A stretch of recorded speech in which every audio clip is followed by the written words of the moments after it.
야구야구 김영준입니다. 메이저리그가 시작된 1871년 이래 야구는 투수와 타자의 도전과 응전이었습니다. 투수가 새로운 구종을 개발하면 타자가 그 공에 대해 적응을 하고 투수가 다시 새로운 구종을 개발하면 타자가 다시 적응하는 방식이었는데요. 한쪽으로 기운 균형이 회복하지 못하면 사무국은 스트라이크 존에 손을 대거나 마운드의 높이를 바꾸거나 지명타자 도입을 승인하는 것으로 개입하기도 했습니다. 하지만 절묘했던 균형은 1990년대가 되자 한쪽으로 크게 기울기 시작합니다. 투수의 새로운 구종이 바닥난 반면 웨이트를 통해 근육을 붙인 타자들은 장타력이 크게 좋아진 겁니다. 하위 타선의 타자들도 홈런을 때릴 수 있게 되자 쉬어갈 수 있는 구간이 사라진 선발 투수들은 긴 이닝을 소화하지 못하게 됩니다. 설상가상 1990년대 중반부터는 스테로이드 시대가 시작되는데요. 스테로이드를 쓴 건 타자만이 아니었지만 타자가 효과를 더 많이 받고 투타의 균형이 완전히 무너지게 됩니다. 스테로이드의 시대가 지나고 공격 대폭발의 시대도 끝났지만 투수들은 여전히 불리한 위치에 있는데요. 특히 공인구가 유독 잘 날아간 2019년에는 그야말로 쳤다 하면 홈런이었습니다. 이에 투수들은 새로운 구종이 아닌 또 다른 무기를 꺼내듭니다. 바로 이물질이었습니다. 과거 한 메이저리그 코치는 각자 사용하는 방식과 종류가 다를 뿐 그립감을 좋게 해주는 물질을 쓰는 투수가 99.9%라는 인터뷰를 한 적이 있는데요. 사무국도 공에 흠집을 내는 등의 부정투구는 철저히 잡아낸 반면 투수가 슬쩍 뭔가를 바르고 던지는 것은 양키스 시절의 마이클 피네다처럼 너무 티나게 사용하지 않는 한 일부러 잡아내진 않았습니다. 토론토 중계진이 보스턴 클레이 버콜츠의 팔뚝이 번쩍거렸던 것을 지적했을 때 토론토 선수들이 그냥 넘어가 준 건 우리 투수들도 다 사용하고 있었기 때문인데요. 하지만 이러한 불문율이 깨지는 두 가지 사건이 일어나게 됩니다. 하나는 슈퍼 물질의 등장이었습니다. 스파이더텍은 큰 돌을 들어올리는 스트롱맨 대회 선수들이 돌이 미끄러지지 않도록 사용하는 제품이었는데요. 이 제품을 투수가 사용하게 되자 기존에 썼던 어떤 물질과도 비교할 수 없는 최고의 그립감을 가지게 된 겁니다. 상황이 달라진 또 하나는 트레버 바우어의 등장이었는데요. 바우어는 UCLA 동기지만 친구라기보다는 앙숙인 게리코를 공격하기 위해 이물질 사용 문제를 끊임없이 지적했고 본인이 실험까지 해가면서 공론화합니다. 여기에 이물질 사용의 효과를 회전수를 통해 증명할 수 있게 되자 사무국은 더 이상 방관할 수 없게 됩니다. 이에 지난해 6월 20일부터 이물질 검사를 시작하게 된 겁니다. 문제는 이물질 검사가 시작됨으로써 스파이더텍이 아닌 그동안 통용되는 물질을 써왔던 투수들까지 더 이상 그립감 향상 물질을 사용할 수 없게 됐다는 건데요. 회전수가 이물질 사용의 증거로 여겨졌기 때문에 처음에는 회전수가 높은 투수가 타격이 클 것으로 예상됐지만 검사가 시작된 후 더 타격을 입은 쪽은 정교한 제구로 승부하는 느린 공 투수들이었습니다. 반면 강속구를 보유한 투수들은 공을 더 꽉 잡고 던지는 것으로 위기를 극복하게 됩니다. 다만 더 꽉 잡고 던지면 부상 위험성이 커진다는 타일러 글래스나우의 말이 현실이 될지는 시간이 좀 더 지나야 할 것 같습니다.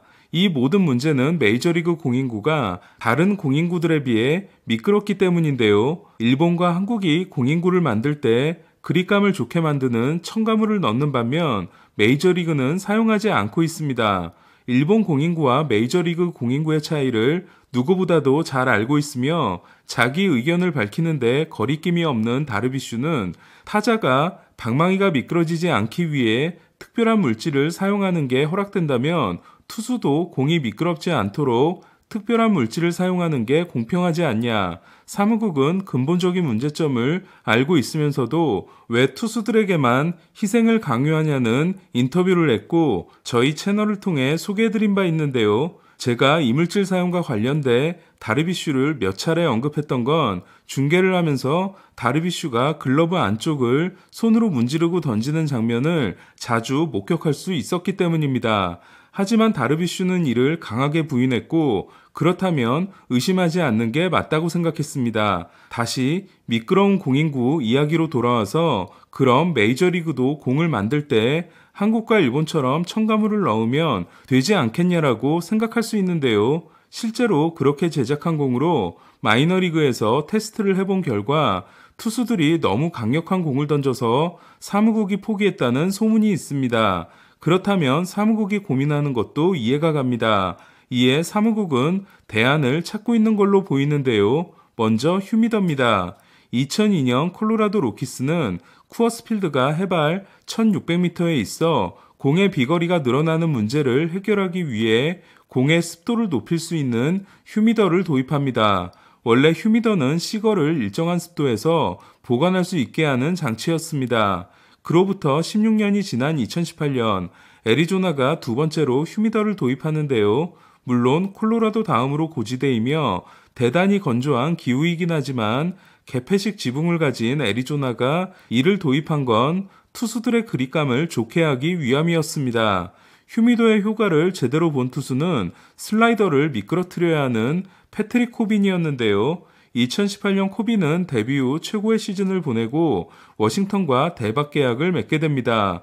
또한 애리조나는 휴미더 덕이라고는 할 수는 없겠지만 반등에 성공한 그레인키를 2019년 7월에 휴스턴으로 트레이드하게 됩니다. 정작 콜로라도만 효과를 보지 못했을 뿐 휴미더의 효과가 어느 정도 입증되자 2020년에는 보스턴, 매츠, 시애틀 세 팀이 2021년에는 토론토, 휴스턴, 마이애미, 세인트루이스 그리고 텍사스에 5팀이 도입함으로써 휴미더를 쓰는 팀은 10팀으로 늘어났는데요. 이에 메이저리그 사무국은 휴미더 사용을 올해부터 전 구단으로 확대하게 됩니다. 이물질 검사로 인한 투수들의 원성을 잠재울 또 다른 조치는 베이스볼 머드인데요. 메이저리그는 1950년대 말부터 모든 팀들이 공의 미끄러움을 줄이기 위해 경기가 시작되기 전 클럽하우스 매니저들이 공에 베이스볼 머드를 바르게 됩니다. 그래서 우리처럼 새하얀 공이 아닌 진흙이 묻은 지저분한 공이 되는데요.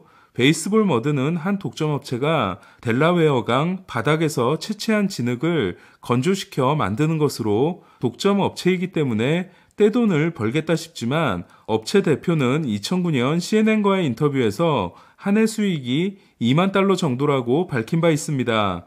에인절스가 2020년 3월에 클럽하우스 매니저를 해고한 건 자신이 특별히 개발한 이물질을 원정팀 선수들을 포함한 여러 선수들에게 공급했기 때문이었습니다.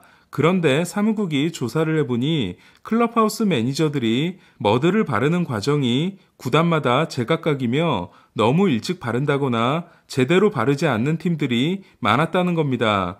이에 사무국은 베이스볼 머드를 바를 때 똑같은 절차를 지켜달라는 공문을 메이저리그 팀들에게 보냈고 이는 내일부터 적용된다고 합니다. 앞으로 메이저리그 사무국은 통일화된 절차가 제대로 지켜지는지를 감시하게 될 전망입니다. 메이저리그 공인구에 통일성을 주는 건 나름대로 합리적이라고 생각하는데요. 하지만 이러한 조치들로 메이저리그 공인구의 미끄러움이 잡힐지는 결과를 지켜봐야 할 것 같습니다.